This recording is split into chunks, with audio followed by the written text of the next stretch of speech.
Hello and welcome to Console Shock, episode 59, Retro and Modern Gaming Chat with me, Trev and Stu. Hey Trev, what's up? Not much, how about you?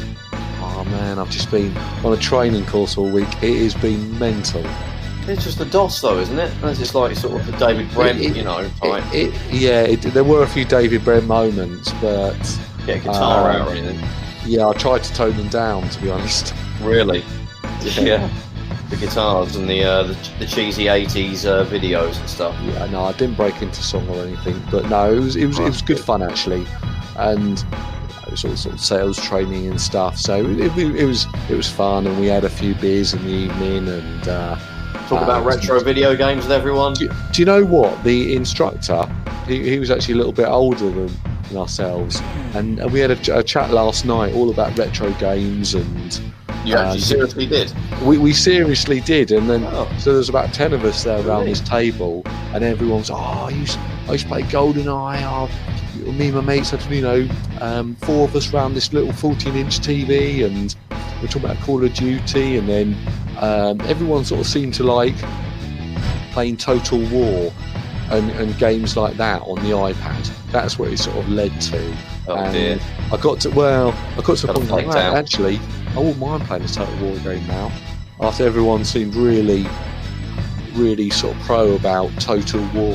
RTS in it or something, like an RTS, like Rome. Yeah. There's like Rome Total War. It's not related to that, is it? Yeah, there's Rome Total War. It's like a PC game though, isn't it?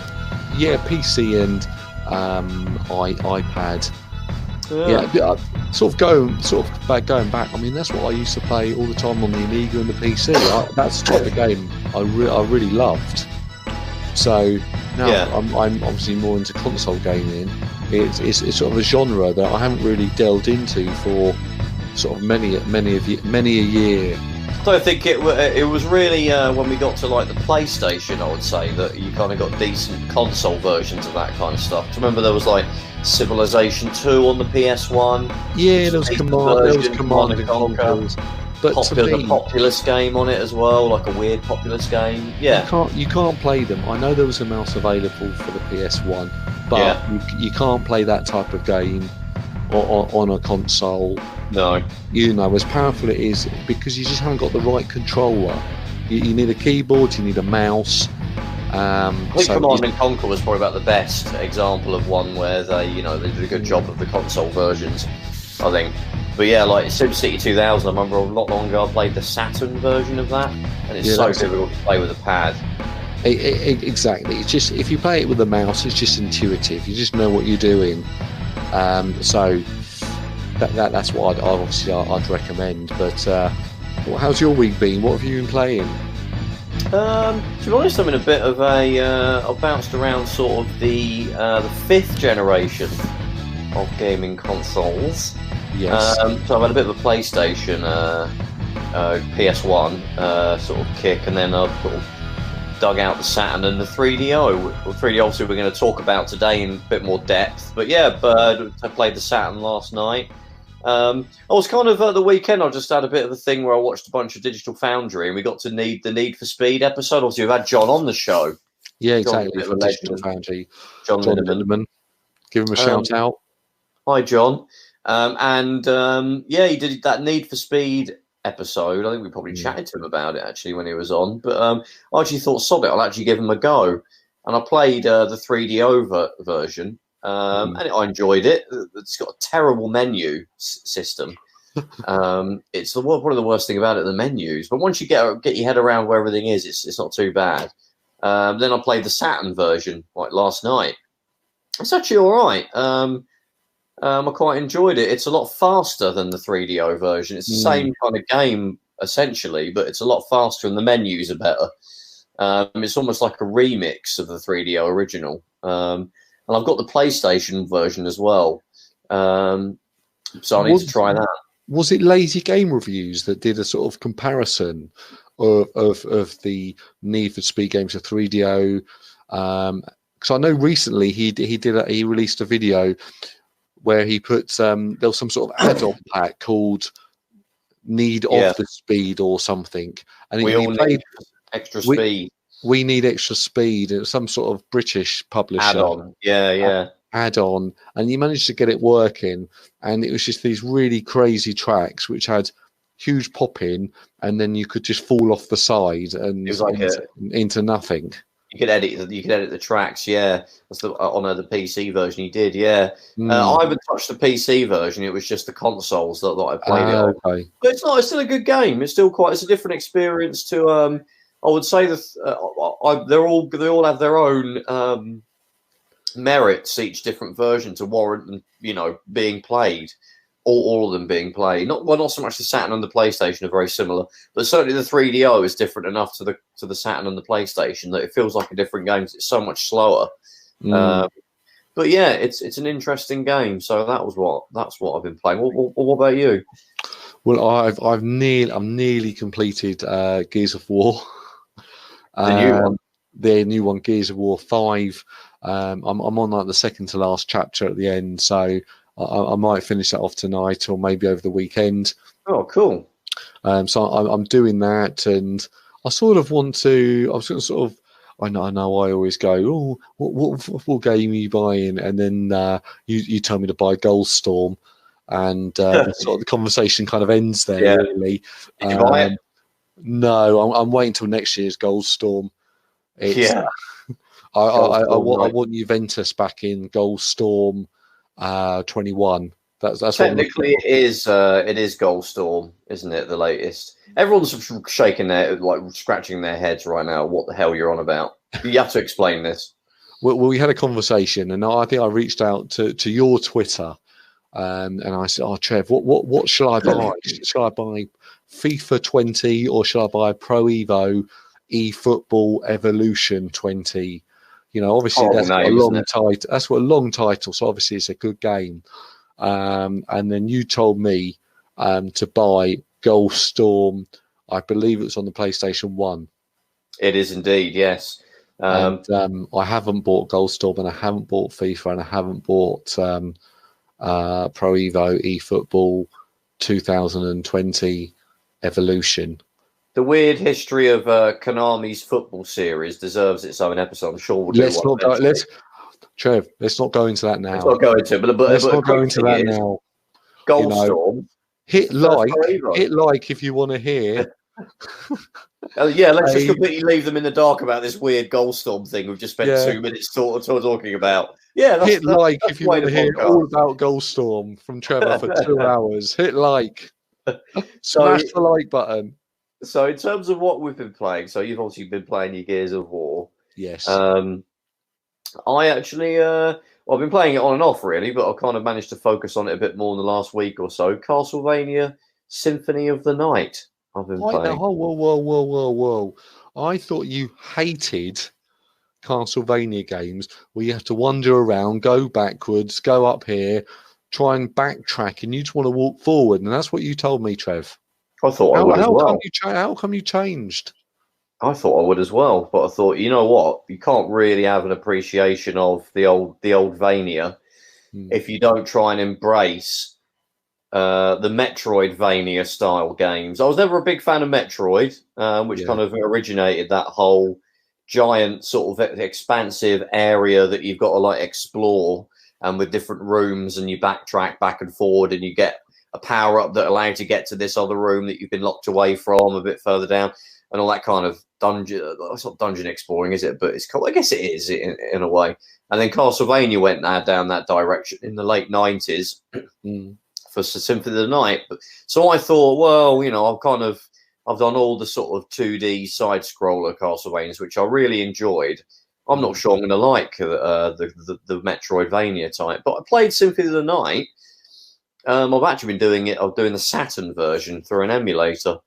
That's in Japanese, though, isn't it? It is, yeah. It never come out in anywhere else, but it doesn't need. You can play it without really needing to know Japanese, and it's good. I've actually really enjoyed it. But hasn't the? Oh, I think you're about to say it, but hasn't the Saturn version got some lag and some of the effects aren't quite right? Does the emulation kind of solve that? Well, not really, because it will try and replicate, what the original's like. I guess you could It depends what emulator. You probably boost up the megahertz on the emulator and remove maybe some of the slowdown. To be honest, I haven't had nothing about the issues that there are with the game hasn't really stopped me from enjoying it. There's a bit of slowdown in some areas, and there's obviously those dreaded mesh transparency effects to make up for the transparencies that the PS1 version had. Yeah, it's still a really enjoyable experience. But I've been playing it as Richter Belmont, who is a character that you have to unlock on the PS1 version, but you can just play as him straight away on the Saturn. So I've done that, and that's been quite enjoyable. So that's what I've been playing, and it's another thing actually when we're talking about that sort of 5th gen consoles, PS1 and Saturn in particular. So you remember when we had Bob on from Retro RGB? Oh, yeah, that was 2 episodes ago, episode 57. Yeah. Check it out. Hit the like button on that episode. Please. Hit or dislike. You know, it might be disliking it. I don't really know. We got some dislikes this week, but that's cool. You know, not everyone. We're not going to talk about them, or you know. But if we get likes or dislikes, as long as people are reacting, surely that's good. Keeps the algorithm working for us. Yeah, I guess. So rhythm. Bob from Retro RGB. Yeah. So yeah, we had him on, didn't we? Like the video, as we just sort of said, you should go and like it. We're not overdoing this, are we? No, sorry. Can I just make an announcement from our sponsor? Yeah, can we make it about 2 minutes long? 2 minutes long. And another 5 minutes we'll do the Patreon. Yeah, we'll do the Patreon after 5 minutes, and then at the end we'll do some more adverts. God, I struggle with those. You know, so many of the podcasts I listen to now are just riddled with that stuff. I know it is frustrating. I'm almost sort of scared about saying anything about it, because there could be a situation where I sort of phone up and say, "Oh, Trev, we've just got a great email. Someone's just offered us loads of money to talk about their penis enlargement pills. Come on, let's do it. Let's sell out." There's definitely some crossover with the retro gaming community and genital issues. So that wouldn't surprise me if it was that specific thing would get in touch. But yeah, no one's going to get in touch with a pair of numpties.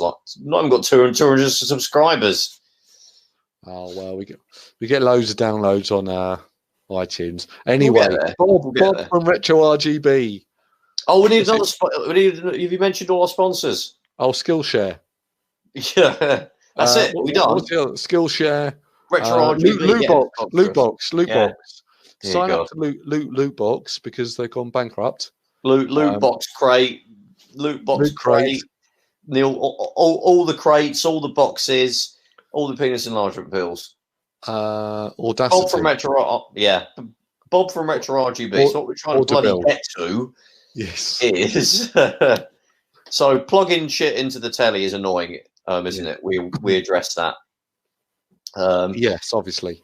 Stu's lucky because he's got an entire game room. He's got PVMs galore. He's got a wall of PVMs, like 500 I'm shaking my head here, but yeah. I wish I did. You told me that's what you've got. PVMs, and you've got like the best component, HD Retrovision cables. You make, with the guy, My Life in Gaming, you make their setup look like bloody, like someone who's bought an Amazon SCART to HD box on their 4K TV. Yeah, they got an AT Games Mega Drive. Yeah, exactly. Yeah. So.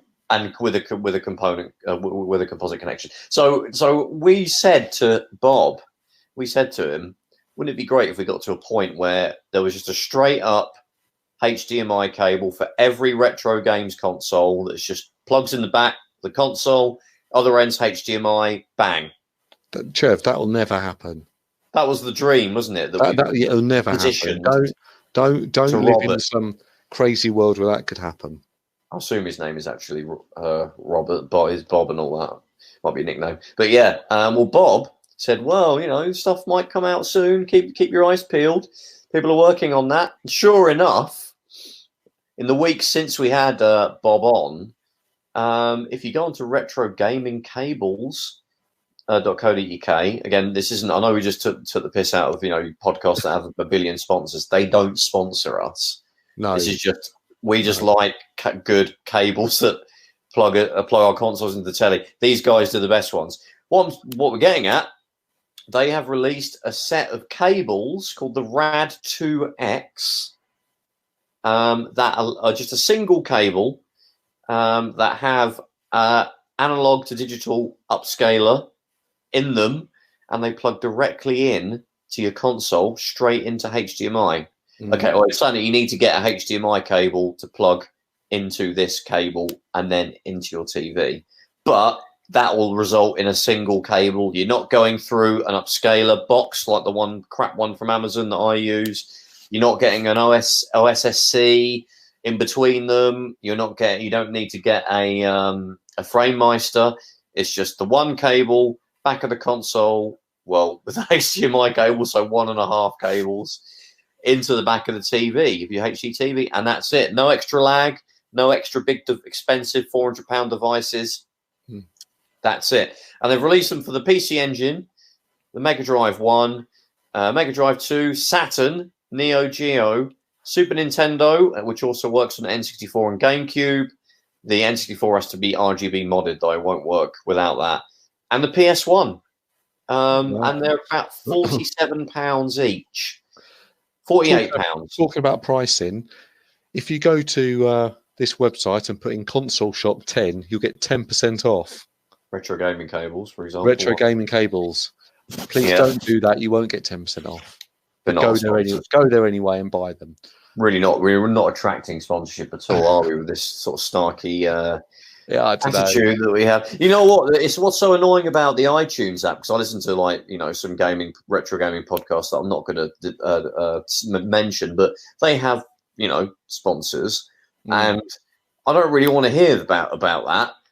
Fair enough, you have to have them in. Go for it. It's really important that if they're professional, they need the money to keep the lights on. But the scrubber is always so awkward to use on your iPhone. Just to skip 2 minutes past because I think it's literally 2 minutes. Some of these people talk about their sponsors. There's a plus 10 or plus 15 button. You have to keep hitting it. Yeah, I just hit that. Because I listen to Joe Rogan a lot. So I just go till I get to about the 9th minute. And then it's, who some hunter or something I'm listening to. It's that and the events. It's that and talking about events. They always say, we're going to the X event in whatever place. And there's about a 3-minute discussion about that event. I'm like, I'm not interested in events. I don't want to go to them.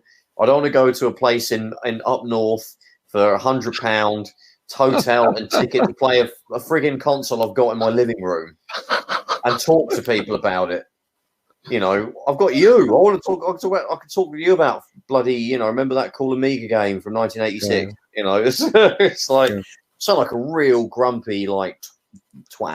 Just to let you know, next month we're going to be in Aberdeen, Retro Expo in Aberdeen, on the 14th and 15th of November. We're going to be doing in the Retro Expo in Aberdeen. You'll get to play a Mega Drive. Be there. Can you believe that? What's that? You'll get to play a Mega Drive. We've got it set up. No, so. God, we're honestly not this sarky. The guys out there that go to these things on podcasts, we love you guys. We friggin' love you guys. Carry on, but I just not those bits. I skip. Trev, I admit I do, skip through those bits as well. But I do like the events. On when was the last one you've been to? Well, I haven't. I do like the what was it called? That London Retro Gaming Show, Retro Gaming Fair. That was good. And you went to that how many times? I've been to that so many times. There was that one time. But it was good. It was good. You know what? I do want to go to that because it's on our doorstep. Obviously, we've complained before that we have all these events. You've got no reason not to go. It's on our doorstep. You've got a travel card, and it's £2 to get in. Exactly. And it's full of retro games. Did you actually buy anything? I did, yeah. I bought loads of stuff. Not FIFA, like a real game. No, yeah. I think I brought Gunbird on the Dreamcast, Wonder Boy, Wonder Boy on the Mars System, Dragon's Trap, I think it was. Yeah. I think came out about 7 or 8 games actually, but it was just the whole thing was I think all the games there were it's very similar price to eBay, if actually a little bit less. But the whole thing is you got to have a look at them and go, oh yeah, actually it is in good condition. Oh, actually yeah, it's got a bit of a crack on it, but that's reflected in the price. So I did buy a few things from there. So I think we should go to the next one, Trev. Yeah, I think we should, and maybe actually talk about the fact we went to something for a change, not being like, the events that they all go to. Also, if you go to our YouTube channel and check out one of our earliest videos, there's a great video of Trev and Al at Eurogamer. Was that Eurogamer you were at? It was, yes, it was. Yeah. That was when you could get a free pass just by saying you have a YouTube channel. Now they actually want real professional people, and we are pretty far from professional. Let's be honest. Last 5 minutes is evidence of that. Exactly. So anyway, it's all a bit of fun. So if you do want to see Trev at a expo, there is actually a video. I wasn't there. The expos me and Stu like to go to these days. The expos me and Stu that go to, and the markets we go to are CEX. That's about as glamorous as it gets, isn't it? Yeah, all PlayNation games. Yeah, especially not only PlayNation games, only PlayNation games. Yeah, only PlayNation games. Our sponsor, PlayNation. Just games. let you know. This is an advert. PlayNation Games are now moved into the old Clad Olson store on Croydon High Street, opposite Pizza Hut. So wait a minute. So they moved to the shopping centre next to the Heart of Gaming. Am I right on that? That's right, and they had problems with the landlord, and the landlord chucked everyone out of the building to make it easier, I believe, to sell the building to a developer. So they were chucked out, and literally all their stock was still in there. So it's a real awful situation for them to be in. And obviously, we're friends with Dan, and Dan. Yeah, I obviously it's not an easy thing to do. Yeah, it's Stu obviously was there as well. It was his shop as well at one point. It's not an easy thing to move a shop, when you're not a big CEX or a game or anything. You're doing it off your own back, essentially. Exactly. So they've moved. They're in the same shopping centre, the Whitgift shopping centre in Croydon, but they're in the old Claes Olsen store. I think they're upstairs somewhere. I don't really know, but I'm sure if you went in there, you would find them no problem. And I think Heart of Gaming has gone with them. I think they're moving in there as well. Yeah, that's correct. Cool. So they're both still going strong. Croydon is really good for retro games. I mean, you've got obviously PlayNation, which would obviously say is the first place you should go to. You've got the retro arcade in there. We really need to get Heart of Gaming on, actually. He's a really, really top bloke who runs it. So you can play retro arcade machines in there. And modern stuff. He's got modern stuff set up as well. And you've also got there's a CEX which actually has a fair decent set of retro games. There's a couple other retro games shot there's another computer game shop and things like that. Don't bother mentioning their names, but no, I can't think of anywhere else that has that high concentration of retro game stuff. Really, it is quite good. And then you got cash converters as well, 2 cash converters, which sometimes can have some real gems in there. So it's a great place to hit up some retro gaming, but. Retro cables. I think I watched the review. Actually, I think I watched the review that Bob did, and the thing that sort of stood out, he said they're not quite as good as a FrameMeister and an OSC. Yeah, exactly. They're not quite as good, but they're 10 times better than a pound cable, or they're 10 times better than sticking in a composite cable into your TV. So I'd say they're still worth getting. And I've got a dilemma because they're £48 each. That's right. I'll probably want all of them. and there's what, 8. Oh man, yeah. So there's not. I don't need one for two Mega Drive ones. It's more like 6 or 7 that I'd buy. But you're looking at us hundreds of pounds. Whereas right now I've pretty much got the best from these guys. I've bought RGB SCART cables for all those same consoles. So for me, it's probably more cost effective just to keep using those cables and get an OSSC. That's £150, and I basically am doing the same thing, getting the same goal at the end. Well, I mean, with the benefits of the OSSC, you can obviously sort of play with the output to make it suit your TV better. So some games obviously play in progressive scan, or so you can put scan lines in there. There's lots more you can do with it. So that's something to sort of bear in mind.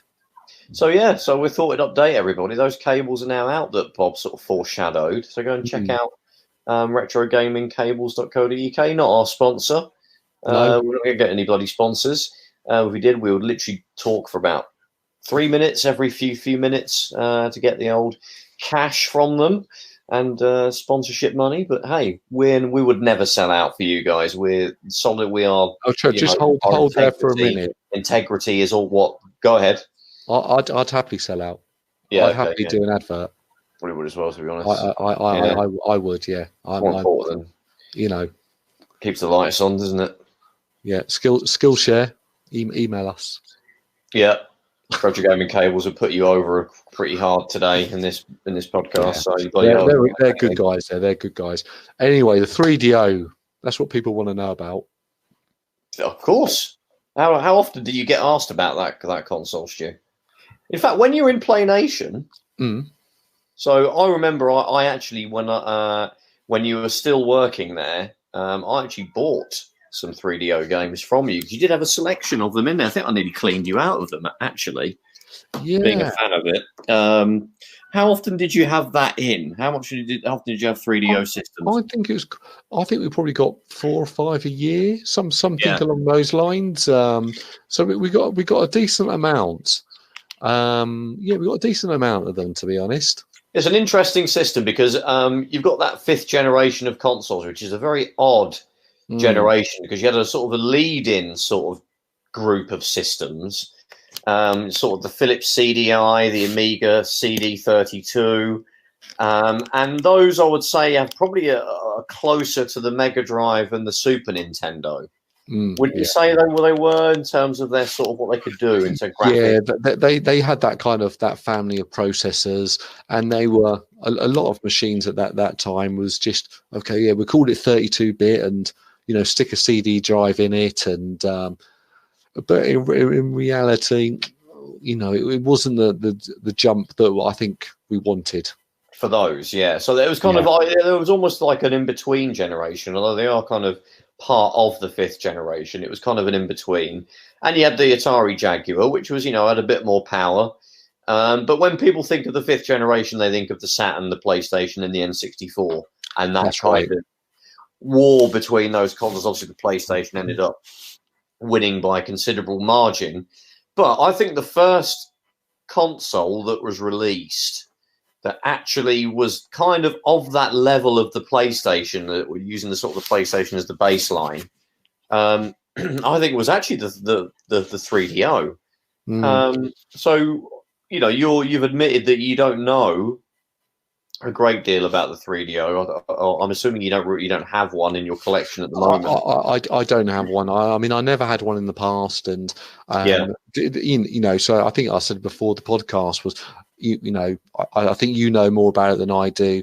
So to me, the 3DO is a little bit like, it had a lot of games, but then didn't most of those games come out on the PlayStation or the Sega Saturn? So if I want to play them, surely I'll just play better versions on the PlayStation.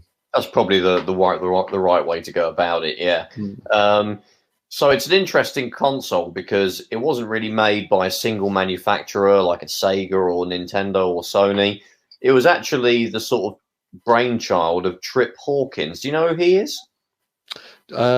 Chip Hawkins. He started EA, wasn't it? Chip Hawkins, yes.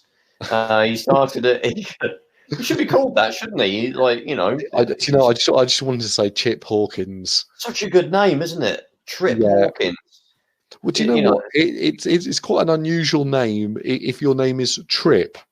Yeah. Because now, as far as I know, if you're called Trip, it's because you're the third.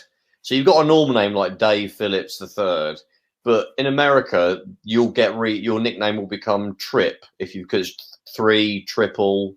So Dave Smith the third will be Trip Smith. I don't know if it's that or if that is genuinely his name is Trip. But sometimes Americans are quite odd.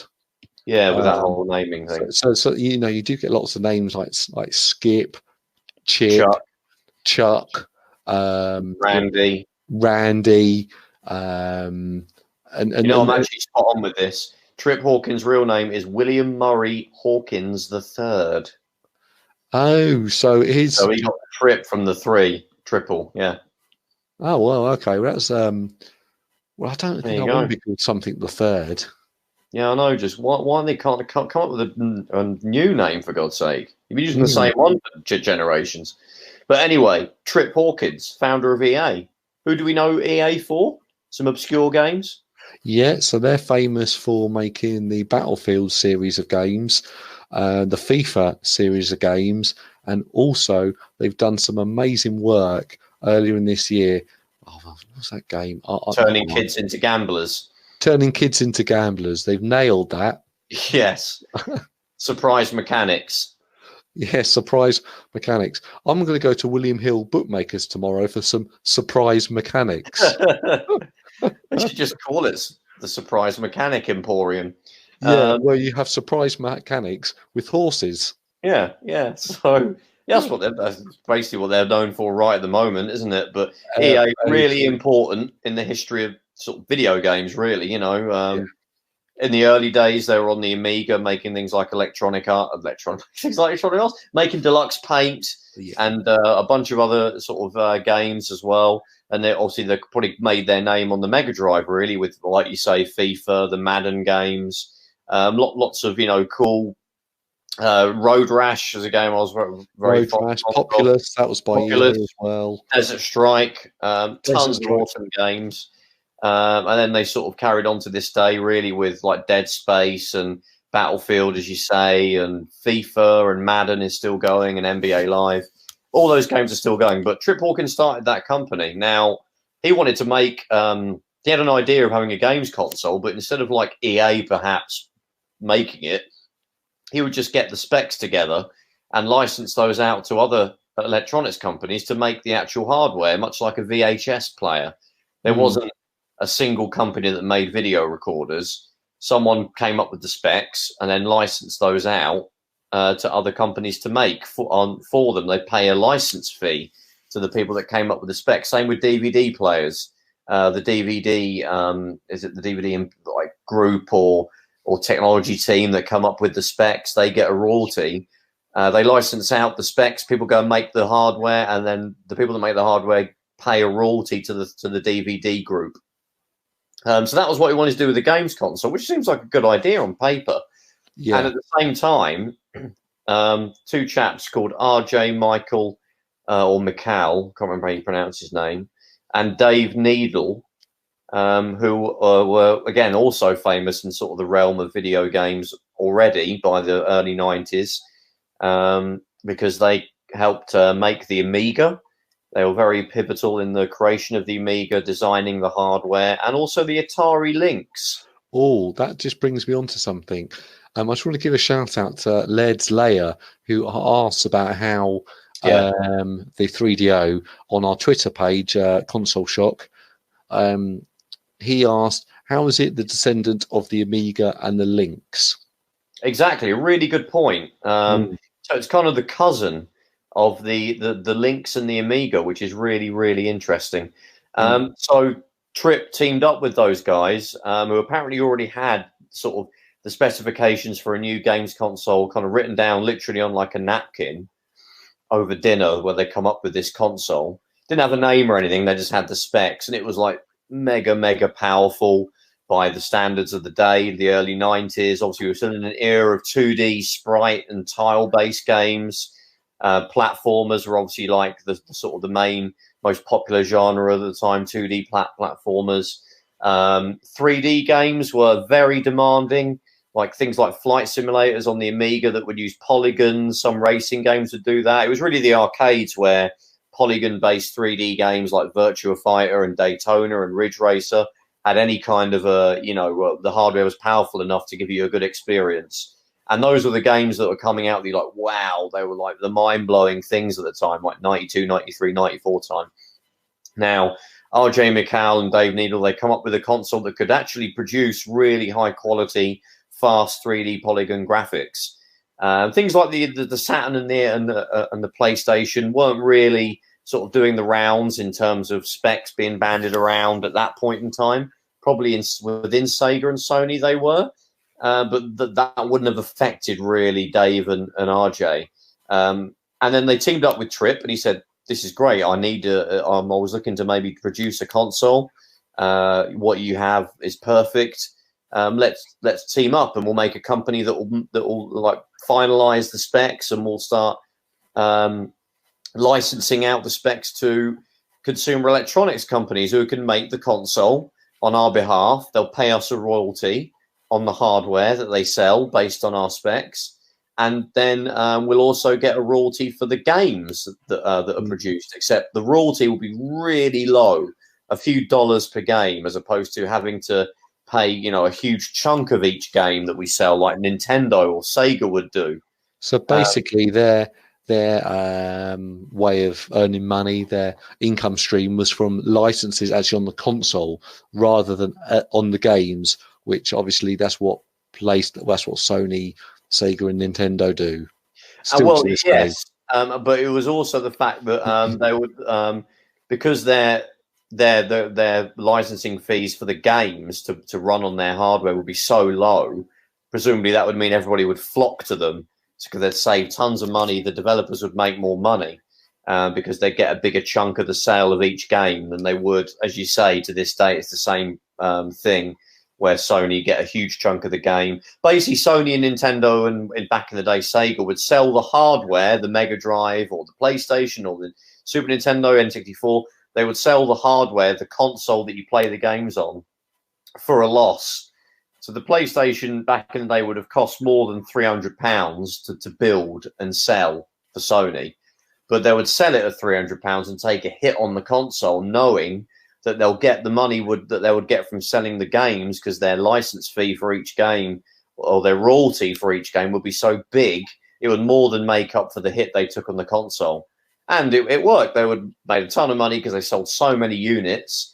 It worked. But Trip thought, I could greatly reduce the royalty per game, and also we on the console. So the idea is that basically the games will actually be cheaper. Yeah, as well. Yeah. So that was the idea. That sounds good. It sounds pretty good, doesn't it, on paper? Yeah. So they made a company called 3DO. And that would ultimately become the name of the platform, the console. And they would get some licensees on board who were willing to make the console. I think a company called Masushita started to help them to make some of the chips that are on the 3DO. Again, everybody insists on calling them Masushita, but it's Masushita. And so they would help make the chips, and they got some people on board to start manufacturing the console based on 3DO specifications, and that was a Panasonic, Gold Star. In fact, they got a ton of people to sign up that were going to make the console. Most of them didn't. It was really just Sanyo, although that was only in Japan. We never got their version of the 3DO. We got the Gold Star and the Panasonic consoles. The most famous one is the FZ1, which is the original Panasonic 3DO manufactured console. Really that's cool, the iconic one. That's the one I remember. That's the one I've seen quite a few times. Really cool looking system. It looks super futuristic. It looked like something you'd put in a hi-fi stack, didn't it? It wasn't that. It was made by Panasonic, so exactly. Had a tray loading drive. It made the CDI and the CD32, which were out around the same time. Look crap.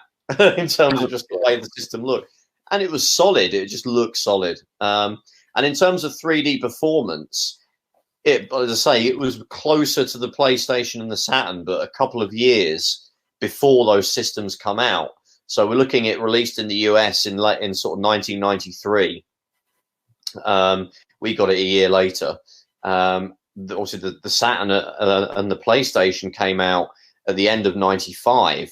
Came out in October 93 in the US, and the Saturn and the PlayStation came out July and September 95. So it had a 2-year head start, but it was more closer to those systems in terms of its performance. It could render 3D texture map polygons relatively easily. It blew away the 3DO and the CDI, which was around. I think the CD32 had come out around the same time. The CDI had come out a little bit before, maybe a year or two. And it just blew those systems away. But the main issue with it was at launch, it was $600. So monumentally priced. And do you have any idea as to why it was that priced that highly? Well, I would say I think you've already explained it. Really, it's priced highly because Panasonic they wanted to make their margin on it, so they had to add their margin on because they knew they wouldn't get any money back from the sale of games. Yeah. So let's say it cost them $400 to make, so they wanted to make $300 on each unit, so it's going to cost $700. Exactly. So unlike Sony and Sega and Nintendo, who could sell the console at a loss, so for cheap, knowing that they're going to make up on the sales of the games in terms of the money that they could make, Panasonic and Gold Star, Panasonic were the first ones out of the block. They couldn't sell the console at a loss because they weren't going to make lots of money on the games because they don't own exclusive licensing rights to the games. So they've got to make their money on the consoles themselves. The 3DO company that sold the specifications, they licensed Panasonic and Gold Star to make the console. They're the ones that benefited from the game sales. They got the licensing fees or the licensee fees for the games. Panasonic and Gold Star wouldn't get any of that. So they had to make all of their money off the consoles. So if the console was obviously a very expensive system to make at the time, they basically had to sell it, for more than they would actually it would cost them to make it, because that was the only way they could make any money. So it came out of this absurd price of $700. And I actually don't know how much it cost when it came out over the UK. I think it must have been about £400-500. Do you recall the 3D coming out? In the back of my mind, I think it was £399. Yeah. Which, to put that in today's monies, is £800-900 today.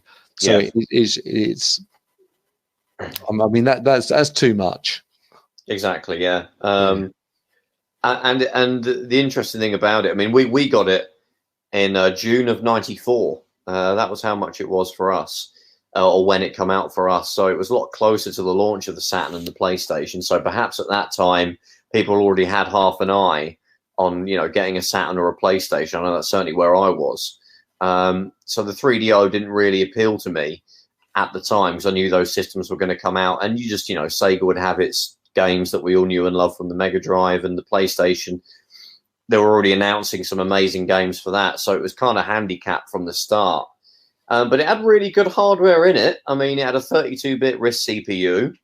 It ran at 12 megahertz, 12.5. And what's even more interesting is actually an ARM CPU that it uses. Now, why is that significant, do you think, Stu?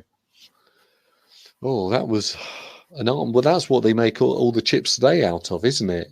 Exactly. So yeah, that was really the first sort of time that anybody might have used an ARM, an ARM-based device. You had the Acorn Archimedes would have been the first, but not necessarily people would go out and buy those for games. They were mainly used in schools, weren't they? The Archimedes, really great line of computers. Acorn designed the ARM chip.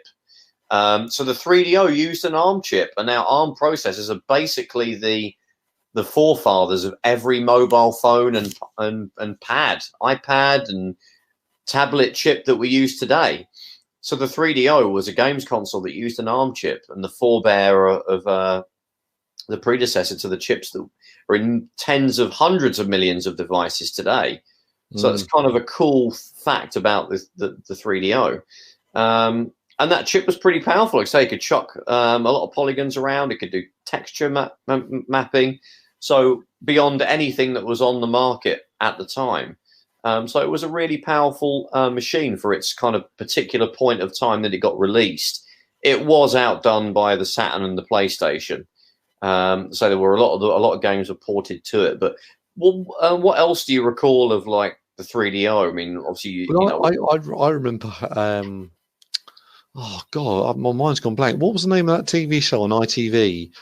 Bad Influence. Bad Influence. They always seem to have it on, and they did, yeah. And I'd watch it on there, and I would see things like, "Wow, look at the version of Road Rash! Oh, wow, look at the version of Need for Speed!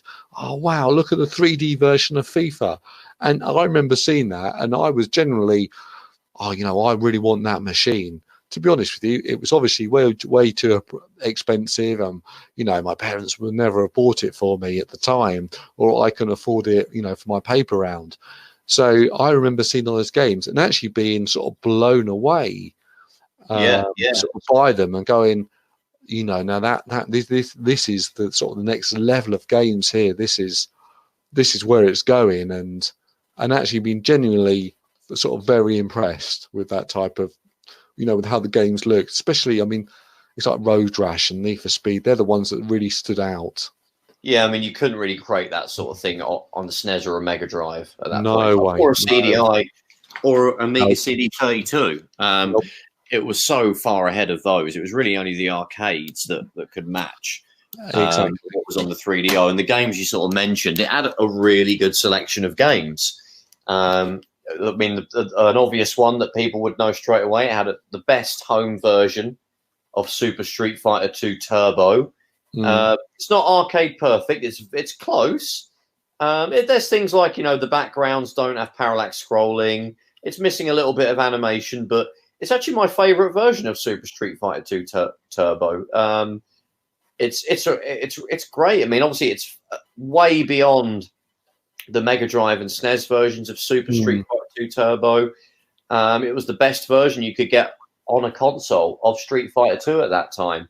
It was the only one that was really powerful enough to do an accurate version of Super Street Fighter 2 Turbo. So, and the 3DO controller is a pretty nice controller, so it controls really well for a 2D beat 'em up. Road Rash you mentioned, so we all remember Road Rash. Obviously, these are a lot of EA games with Trip Hawkins being responsible. Yeah, there was a link there, wasn't there? Yeah. There was that link with EA that he was able to sort of leverage. So a lot of those Mega Drive games that were famous, that were EA, would get 3D updates on the 3DO. Road Rash, probably one of the some people consider it to be the best game on the 3DO. It's, if you like Road Rash, sort of a combat racing game where you're on a motorbike racing through courses, throwing punches at the people you're racing against. Really, really awesome game. Obviously, it's a very similar gameplay to the Mega Drive versions of Road Rash, but with 3D polygonal environments and graphics. Need for Speed, the first Need for Speed game. That franchise started on the 3DO. Obviously, it's still going to this day. There's a new one that's just about to come out. The original Need for Speed was on the 3DO.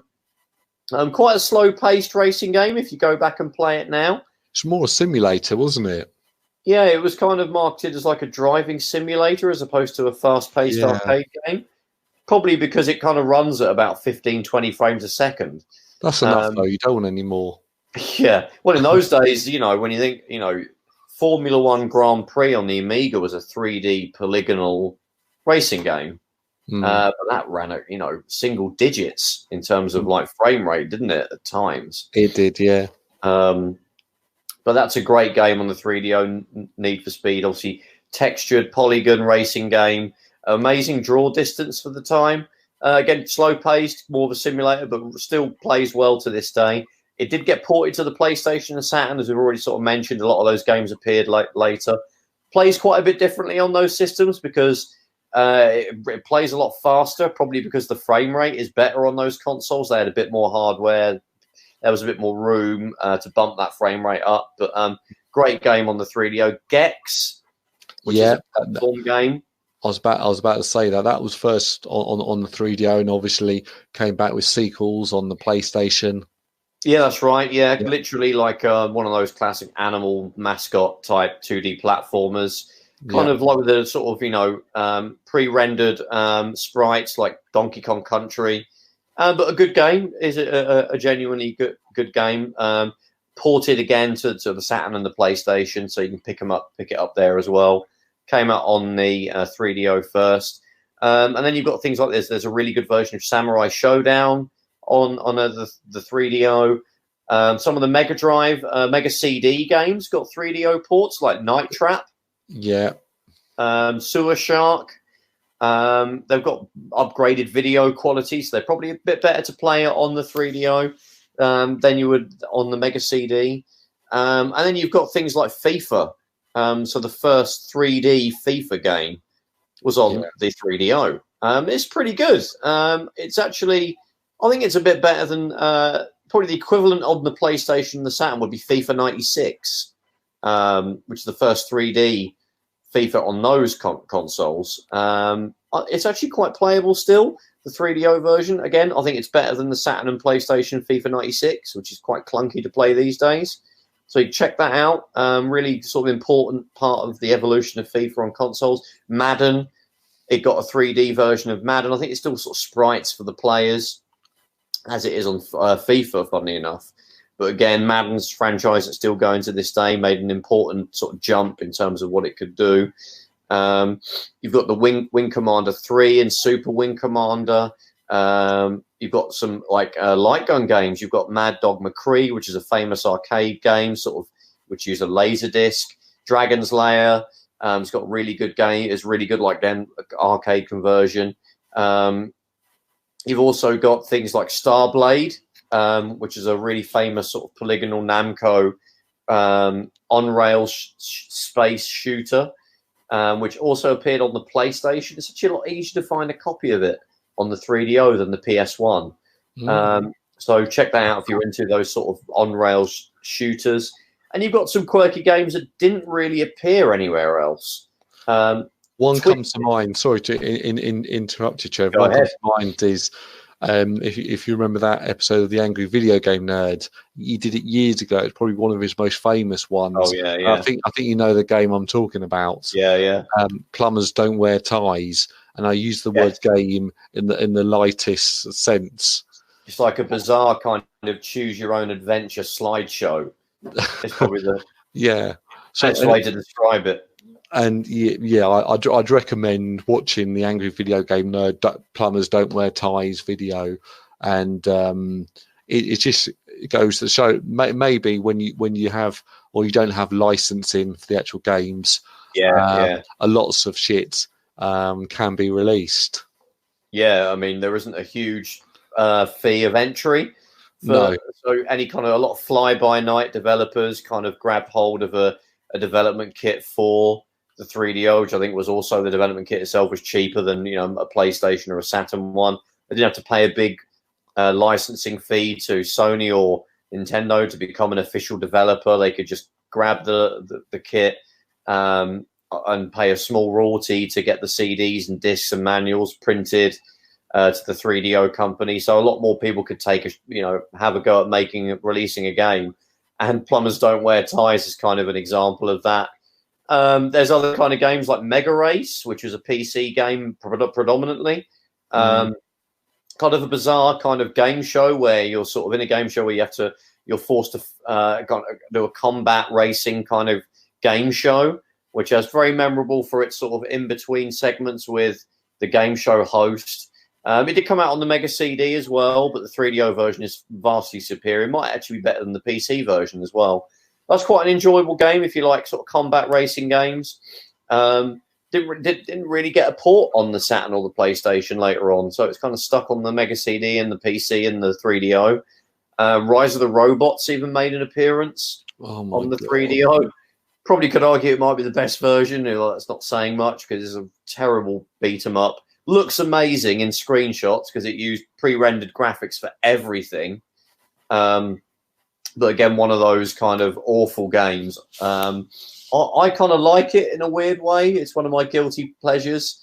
I remember getting it on the Amiga and just because I spent money on it, I just played it to death on the Amiga. The 3DO version, obviously, the colors look, it's like better than, well, it's up there with the PC version, the sort of that Super VGA PC version. All the video sequences are in it. And it's about the best version you could get of a kind of a rubbish game. And then you've got things that never appeared anywhere else as well, like Twisted, which is a kind of a cool game show. Again, like not quite like Mega Race, though. It's kind of a party game, really, almost like a sort of very crude Mario Party. Except you've got video sequences where you've got a game show host sort of, presenting it, like maybe almost like Buzz is probably the modern example. Didn't appear on anything else. It was made by EA. Didn't appear on anything else. Blade Force, which is a helicopter combat game.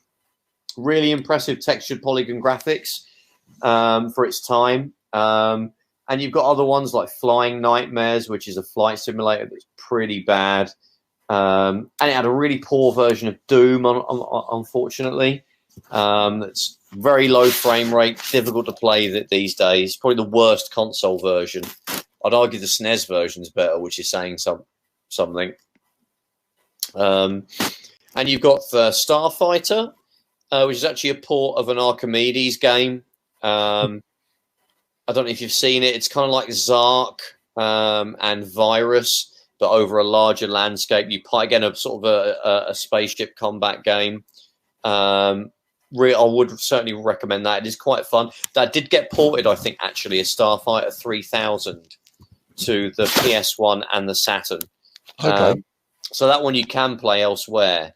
And you've got also Quarantine, which is a kind of a cool... Again, I keep saying something combat game. There's a lot of these sort of games, but it's like a vehicular combat game, first person, where you're behind the wheel in the cockpit of a taxi, where you're in a post-apocalyptic you're a post-apocalyptic cab driver. How many games can you fit that description to? But it's really unique, as I say, again, quite a unique concept. Really cool game. I think it was on the PC, but I don't think it actually appeared on any other systems. So worth checking that one out as well. Well, they seem to do lots of games which were sort of PC ports. Yeah. From what I remember, because it was easy to, let's make the PC version. Right, let's port it over to the 3DO, and this will be easy. And, yes, I remember seeing lots of them. So it turned out Quarantine, it did get a port on the PlayStation and the Saturn, but only in Japan. Quarantine. Oh. So the only way to play it in Europe was the PC version or the 3DO. So that's kind of an interesting thing. So I don't think it's a surprise to our listeners, but obviously the machine didn't succeed. And no. As you can imagine, the PlayStation, the N64, the Saturn came along. And so why do you think that was? Well, I would just say the price purely. Yeah. And then obviously, especially Nintendo and Sega, they already had a huge market presence, and then PlayStation came in and they did a great job with their marketing, and also with getting like all of the great big Japanese publishing houses on board. Yeah. And I'd love to do an episode where we actually sort of dive in and go, okay, well, how did the PlayStation? What was their tricks for getting sole agreements with Namco, and all these things? That'd be quite an interesting thing for another episode to sort of go into. But a lot of its games ended up ported elsewhere, as I mentioned. Probably the most famous one, I guess, Return Fire, where you're a tank moving around a landscape, completing missions. That ended up on the PS1. Yeah. But there was some point, there was plans for I want to call it a 3DO2. That's right, yeah, the M2. M2, yeah. It never made it to a final release. It was basically a kind of a 64-bit 3DO with graphics that would have been, I guess, in between maybe a Dreamcast and an N64. Okay. But I think because the 3DO was kind of on its last legs, we're talking about 96. This was kind of being talked about. I think they just realised this is not going to go anywhere, and they kind of nipped it in the bud at that point. I think it might have made it to an arcade machine because they obviously completed the specs for it. I think it just ended up. I think there was prototypes that Panasonic were perhaps going to make a console, an actual 3DO M2 console, but it obviously saw what happened with the 3DO.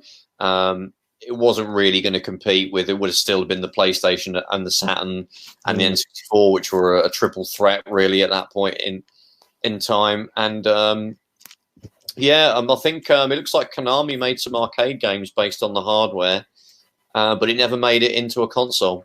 So yeah, I mean, with the price of the unit originally for the original 3DO, $600, sorry, many hundreds of pounds in the UK, and the fact that it was just underpowered by the time the Saturn and the PlayStation came out. Oh yeah, exactly. Yeah. When they came out, they were. Actually, I was going to say they were leaps and bounds ahead, really, of what the 3DO could do. And at that time, it was as soon as you released your machine, it felt like a month later there was another machine coming out that was more powerful. So you had the 3DO that was more powerful than the CDI. Then you had the PlayStation, the Saturns, and the N64s, which were all a lot more powerful than the 3DO. So it was just a sort of a constant battle, and people were, where am I going to hedge my bets? Where am I going to spend my money? And it wasn't with the 3DO, unfortunately. For a while, it looked like Sony might be in that kind of boat because they were a newcomer, and we were like, well, they're going to struggle against Sega and Nintendo, who are established. But as soon as the PS1 came out, and you had 20 odd games at launch, it wasn't massive. It was decent, well priced. It just had a constant stream of good games in that first 2 years. And when it started to really take off in '97, going into '98, it was just no one could. It was just invincible at that point, and I think anything could have stopped it. The Saturn ended up with a decent library in the end. Obviously, we wish it could have lasted longer, but the PS1 just destroyed everything. But the 3DO didn't have any sort of a chance. It cost too much money to sell the consoles because they couldn't be subsidized by the manufacturer, so it was never going to be great price wise. It was just doomed, really. But it's got a lot of good games. We've gone through them. It's worth playing today. And its great thing is it's region free. So you can play games from any region. There are a few exclusives in other countries you didn't get in the UK. They'll play on your UK 3DO. There's some issues with Japanese games because they won't necessarily have the characters stored in the ROM of the 3DO. But you can look up, and see on the interwebs and your Google machine. To make sure you don't get a game that won't work. Just search on Bing. Search on Bing. You can find out the best. Ask Jeeves. Just Bing it. Put it in your Ask Jeeves machine. You'll find that information. And it's pretty easy to hook up to TVs today. I mean, it uses standard video outputs, just standard composite video out on the back and S video. It hasn't got its own dedicated 3DO video plug like most consoles would do in those days. And you could burn games to disc, and you can play them with CDRs as well. There's no protection on there for that. So yeah, I would recommend probably the FZ10, which is the sort of flip top 3DO, which is the second unit that Panasonic brought out, basically because the tray is known to fail on the FZ1, and the Gold Star 3DO, the other one that we got, that they tend to. I think they have some incompatibility issues with a handful of games. So I'd recommend the FZ10 if you can find one. They are getting a bit scarce these days. So yeah, I mean that was the 3DO. I mean, was there any final thoughts on it, Stu? No, it was just a sort of an interesting. Unfortunately, it's become just an interesting footnote in the history of sort of gaming in the 1990s, and I'm sure Trip Hawkins would have wanted it to be a sort of a much sort of bigger, better machine, and but unfortunately it wasn't. Great idea in principle, an underrated console because it did have genuinely good games, which is difficult to say about some of the other ones around the same time, like the CDI, and things like that. Bad timing, and also basically it was up against juggernauts that were coming out that had better hardware. So bad timing, high price. The plan wasn't quite as good as it could have been. I'm not sure what they could have done to be more successful. To be honest, maybe there wasn't anything. But check it out. There's some really good games. Road Rash, First Need for Speed, FIFA, Return Fire, some of those Mega CD ports. It has a good library of nearly 300 games. So yeah, I would check it out. But if you want to check us out on the various socials, where would you see us, Stu? Right, well, we're on obviously YouTube under Console Shock. Obviously. We have the website consoleshock.net. We're on Twitter as let me just double check. Console Shock profile is Console Shock on Twitter? UK. Console Shock UK. Don't get us confused with that US one. No, they're a bunch of hooligans. And then obviously on iTunes, if you search Console Shock, and we're on Stitcher, Google Podcasts, and I'm going to look into trying to get us on Spotify as well, seeing if that's possible. Oh, cool. That'd be awesome. So pretty much just search Console Shock and you'll find us. I'm going to thank all of our sponsors this week: Retro Gaming Cable, Retro Gaming Cables, everybody else that doesn't sponsor us. We don't need sponsors, do we? We're just happy to do all this stuff for free for you guys. We love you all so much for listening to us. Thank you very much, and see you next week. See you in the next one. Take care, everyone.